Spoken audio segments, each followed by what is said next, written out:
Саламатсыздар урматтуу Чалкан медиа каналынын көрөрмандары, 10-июнга алынган өлкөбүздөгү акыркы сааттагы жаңылыктар менен сиздерди тааныштырабыз. Камчыке, кабыл ала албасаңыз өзүмө кол салууга баратам. Кыргыз Республикасынын УКМКсынын төрагасы генерал-лейтенант Камчыбек Ташиевке кайрылуу. Урматтуу Камчыбек Кыдыршаевич, сиздерге кайрылуумдун себеби Чоң Сарой айылдык кеңешинин төрагасы Таалай Туйгуновго арыз менен кайрылдым. Айылдык кеңештен да эч кандай жооп болгон жок. Ысык көл районунун администрация башчысы Калбек Жумадыловго да арыз менен кайрылдым. Ал жактан да жооп жок. Ысык көл облусунун ыйгар мукт өкүлү Алтынбек Сулаймановго дагы арыз менен кайрылдым. Эч кандай жооп ала алган жокмун. Кеңешке, ал тургай президенттик аппаратка да кайрылдым. Бирисинен да тыңгылыктуу жооп болбоду, ооз ачышкан жок. Акыры айлы кетип жанга шайганда кыргыздын барбалаңдаган патриот жигит эле деп сизге кайрылып жатам. Менин арызымды четке какпай карап, куру дегенде мени 10 мүнөткө кабыл алып коюшуңузду суранам. 10 мүнөттүн ичинде мен болгон чындыкты өз оозум менен сизге жеткиземин. Башка кызматтарга кат менен ушул кишинин көйгөйүн карап чыгып чечкиле деп бийликтеги көпчүлүк сыяк туу куш тилинде кат жолдосоңуз, ачык айтайын, ал маселе чечилбейт. 10 жылдан бери бийликтегилер менин датымды бири-бирине ушинтип жөнөтүшүп, топ тепкендей кылышты. Урматтуу Камчыбек Кыдыршаевич, дагы бир ирет суранам, мени куру дегенде 10 мүнөткө кабыл алып коюңузчу. Болгон чындыкты сизге айтып берем, өз оозуман угуңуз. Эгерде убакыт таппасаңыз, бийликтегилердин кайдыгерлигинен тажадым. Мындан аркы кадамдарым өзүмө өрт коюш керек болуп калды. Эрнис Исабеков, Ысык көл районунун Өрнөк айылынын өкүлчүлүктөгү жаамат мүчөсү. Ысык көл району Өрнөк айылы, Керимбаев көчөсү 930 деп айтылат. Камчыбек Ташиевке кайрылууда. Депутат Акылбек Түмөнбаев Ысык көл облусунун Түп райондагы оорукананын чечилбей келе жаткан маселесин көтөрдү.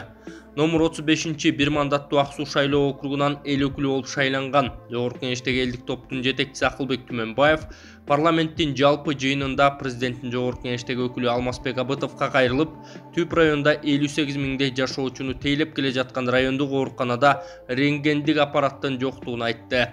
Себеби рентгендик аппараттын жоктугунан Түптүн тургундары 30-40 километр алыстыкта жайгашкан Каракол шаарына барып жатканы, бул элди бир топ убара жана чыгымга алып келе жатканын чоң көйгөй экени түйшөлтөт деп айтылат маалыматта. Алмаз Акымжанович, мен көтөрө турган маселе ушу Түп райондук аймактык оорукананын рентгени. Ушул өзүңүздөр жакшы билгендей, ушул канча жылдан бери турган рентген экен, почти Союз убагынан берки. Бат-бат бузулуп, могу 20-жылкы пандемия учурунда Каракол шаарына барып, ошол өздөрүнүн ден соолугун, ошол өпкөсүн тарттырып жүргөн экен. Бүгүнкү күнгө чейин ошо кыйналып келатышат да. Ошол Түп районунда 58.786 халыкты тейлеп келаткан аймактык ооруканага бир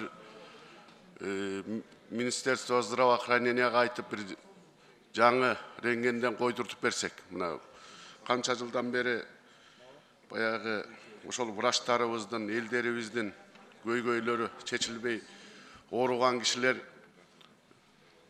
айылдардан 30-40 километрден келип районубузга келсе, районубуздан дагы областка барып, ошол жактан рентген тартып кел деп жибереткенде, бизде Түп районундагы рентгенге тартылса, ал рентгендеги баягы эмесин окуй албай врачтар да кыйналат экен.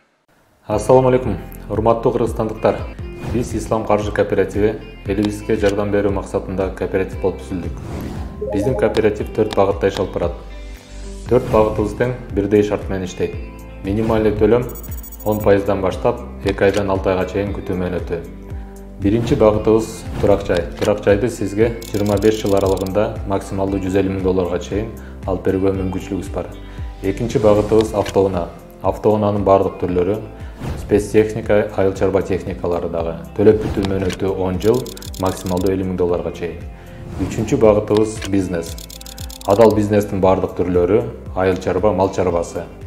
Төлөп бүтүү мөөнөтү 12 жыл, максималдуу 120 миң долларга чейин. Ислам каржы кооперативи сиздин ишеничтүү өнөктөшүңүз.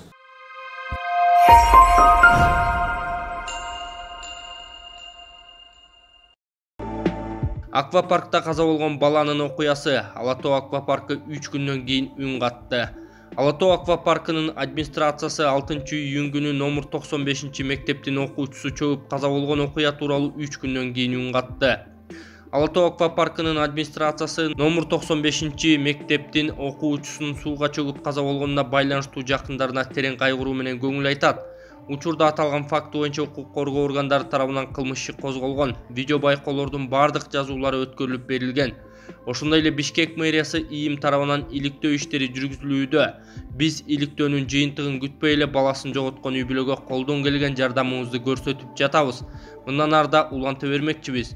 Биз жоопкерчиликтен качпайбыз, иликтөө иштерине жардам көрсөтүүгө даярбыз деп жазылган аквапарктын кайрылуусунда, деп жазган Сереп KG маалымат агенттиги. Депутат Эрулан Кокулов Аккеме мейманканасына караганда жанындагы чакан кафе көп киреше табат. Депутат Кокулов Аккеме мейманканасына караганда жанындагы чакан кафе көп киреше табат. Аккеме мейманканасына караганда жанындагы чакан кафе көп киреше табат. Бул тууралуу депутат Эрулан Кокулов 9-июнда жогорку кеңештин жыйынында билдирди. Аккеме мейманканасы банкрот болуп жатат. 16 кабаттан турган килейген имарат шаардын эң кымбат жеринде турган отелди атайын эле банкрот кылып жатышкандай сезилет. 2021 жылы 300 000 сом киреше табышыптыр. Ушул эле мейманкананын жанындагы 20 чарчы метрде турган кафенин ижара акысы 300 000 сом экен. Ошондо кандай болуп калат? Чоң аянтты, бассейни, үстүндө кафеси бар 16 кабаттуу имаратты банкрот кылып жатышабы? Эмне үчүн 20 чарчы метр болгон кафе килейген отелге караганда жакшы акча табат? Аккемеге барып суроо салдым. Алардын 5 лифтинин бири да иштебей калганын айтышты. Президенттик номердин бир күндүк баасы 1700 сом, жөнөкөй номери 1000 сом экен.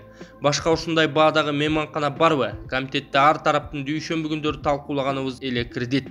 Колубузда турганды эмне үчүн иштете албайбыз, деди эл өкүлү Эрулан Кокулов. Акылбек Жапаров карып калды дегенден алысмын. Садыр Жапаров жаш жетекчилерди санап берди. Акылбек Жапаров карып калды дегенден алысмын. Бул тууралуу президент Садыр Жапаров BBC кыргыз кызматына берген маегинде билдирип, жаш жетекчилерди санап берди. Жаштар десек өкмөттүн курамында 50%дан ашыгы жаштар, бийликте жалаң эски кадрлар, жашы улгайгандар дегенди мен деле угуп калып атам. Эми так фактылар менен карап көрөлү. Министрлер кабинетинин төрагасы Акылбек Жапаров карып калды дегенден алысмын. Күчкө, тажрыйбага толуп иштей турган мезгиле, орун басарлары деле жаш эле. Бакыт Төрөбаев, Эдил Байсалов, Юстиция министри Аяз Баятов 37 жашта. Маданият министри Азамат Жаманкулов 35 жашта. Санариптик өнүктүрүү министри Талант Иманов 36да. Экономика жана коммерция министри Данияр Иманалиев 39 жашта. Кыргыз темир жол ишканасынын жетекчиси Азамат Сакиев 32де. Президенттик администрациянын жооптуу бөлүм жетекчилери дагы жаш балдар кыздар. Кырдаалдык борбордун жетекчиси Азамат Жанузаков 35 жашта. Башкармалык башчысынын орун басары Мирбек Кожоев 39 жашта. Президенттин чечимдеринин аткарылышын контролдоо бөлүм башчысы Азамат Осмонов дагы 36да. Жаш менен бирге тажрыйба дегенди да унутпайлы. Андыктан кадрлык маселеде учурда кандайдыр бир көйгөйлөр бар дегенден алысмын. Албетте бир аз кемчиликтер бар. Жипке тизгендей дегенден алысмын. Бирок көч бара-бара түзөлөт, түздөйбүз, деди мамлекет башчысы Садыр Жапаров. Кыздар миграцияга турмушка чыккандан кийин барсын, депутаттын сунушу. Жогорку кеңештин депутаты Шайлообек Атазов кыздардын чет өлкөгө мигрант болуп кетишине чек коюуну сунуштады. Ал мындай пикирин парламенттин жыйынында билдирди. Мигранттарыбызда аябай маселе көп. 18ден 20 жаштагы кыздарыбызды чет өлкөгө ата-энелер менен чыгарсак, болбосо турмушка чыккандан кийин барышса, миграция тармагы боюнча тийиштүү органдар комитетке келип маалымат берсин, деди Атазов. Ошондой эле эл өкүлү кыздардын чет өлкөгө чыгышын чектөө тууралуу мыйзамдарды кароо зарылчылыгын кошумчалады. Белгилей кетсек, эмгек социалдык жактан камсыздоо жана миграция министрлигинин маалыматына ылайык, Кыргызстандагы 3 миллион адамдын тагдыры миграция менен байланышкан. Негизинен сыртка кыз келиндер көбүрөөк чыгууда, деп айтылат маалыматта. Данияр Үсөновго тийиштүү деген жер тилкесин мамлекетке кайтаруу маселеси көтөрүлдү. Бишкектеги мурдагы премьер-министр Данияр Үсөновго тиешеси бар делген жер тилкеси боюнча маселе 9-июнда жогорку кеңештин жыйынында айтылды.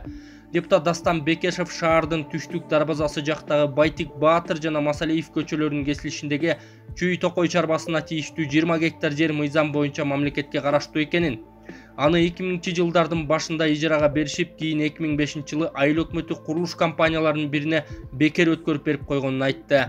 Депутаттын билдиришинче, ал курулуш компаниясы мурдагы өкмөт башчыга тийиштүү болчу. Данияр Үсөнов ошол жердеги 20 гектарды алып алган. 2005-жылы айыл өкмөттүн буйругу чыккан, ошону жокко чыгарыш керек. 2021-жылы башкы прокуратура казып баштап сотко берген. Сотто өзү колдобой баш тартты. Соттун чечимине эч ким каршы чыккан жок, ошондой эле жатат, деди эл өкүлү. Бекешев сөз болуп жаткан курулуш компаниясынын аталышы Prime курулуш экенин айткан.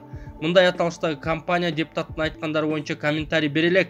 Данияр Үсөнов Кыргызстанда 2013-жылдагы апрель окуяларынын учурундагы оор кылмыштар үчүн айыпталып, өмүрүнүн акырына чейин түрмөгө сыртынан кесилген. Кийин ал Данил Урицкий деген ат менен Беларуста иш жүргүзөрү кабарланган. Мамлекетке чыккынчылык кылды деп кармалган Марат Казакбаев комага түштү. Мамлекетке чыккынчылык кылды деп айыпталып жаткан саясатчы Марат Казакбаев инсульт болуп комага түштү. Бул тууралуу Спутник Кыргызстан агенттигине анын жактоочусу Икрамидин Айткулов билдирди. Жактоочунун айтымында бүгүн эртең менен аны тез жардам кызматы УКМКнын тергөө абагынан Фучик көчөсүндөгү номер 1 шаардык клиникалык ооруканасына жеткирген.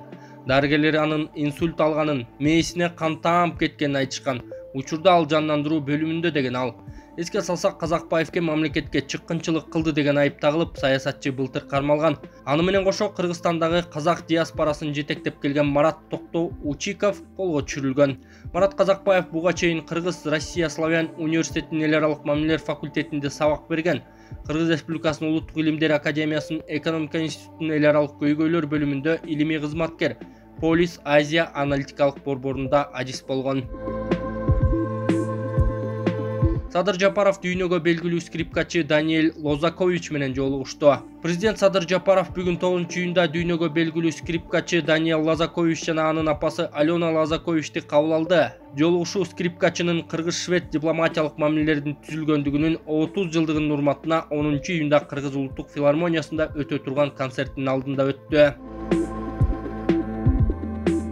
Россиянын 2 шаарынан Ысык көлгө каттам ачылат. Ысык көлгө Россиянын 2 шаарынан аба каттамдары ачылат. Бул тууралуу Манас аэропортунун маалымат кызматы кабарлады. Билдирмеге караганда Москва жана Новосибирск шаарларынан самолет учмакчы.